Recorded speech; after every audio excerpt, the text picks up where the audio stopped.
when I find myself in times of trouble. The 1970 announcement of the Beatles' breakup was met with widespread despair. Yet, fans' sorrow eventually gave way to intense curiosity. Even now, fans continue to speculate about the factors that led to the demise of one of the most iconic rock bands in history. The Beatles are breaking up. While the split can be attributed to various reasons, including financial issues, divergent musical paths, and personal conflicts, a unique perspective comes from Mick Jagger, the frontman of their contemporaries and rivals, the Rolling Stones. As the two leading bands of the British invasion, the Beatles and the Rolling Stones initially had a healthy rivalry that eventually blossomed into a friendship. The immense impact of the Beatles was undeniable, with Jagger noting, "The Beatles were so big that it's hard for people not alive at the time to realize just how big they were. There isn't a real comparison with anyone now." He further emphasized, "They were this forerunning breakthrough item, and that's hard to overestimate." As part of the only other group that rivaled the Beatles in terms of musical prowess and fame, Jagger had insight into the dynamics required to sustain a successful band.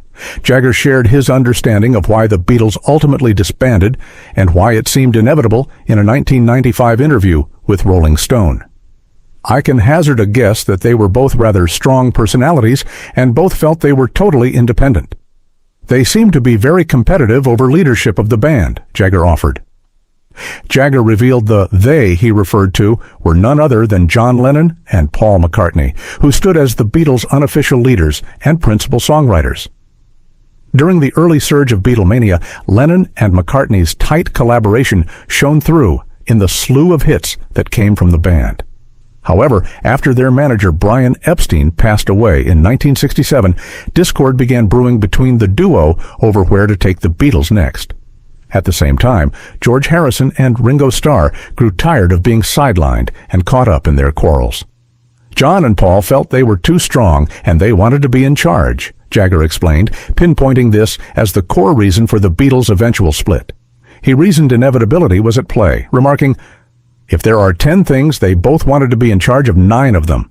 You're not going to make a relationship like that work, are you?" Artistic disparities increasingly aggravated tensions, particularly during the sessions for Let It Be in 1969, a tension thoroughly captured in Peter Jackson's expansive 3-part documentary series, The Beatles, Get Back. While Lennon, Harrison, and Starr began leaning into solo projects, McCartney appeared to be the glue trying to hold the Beatles together.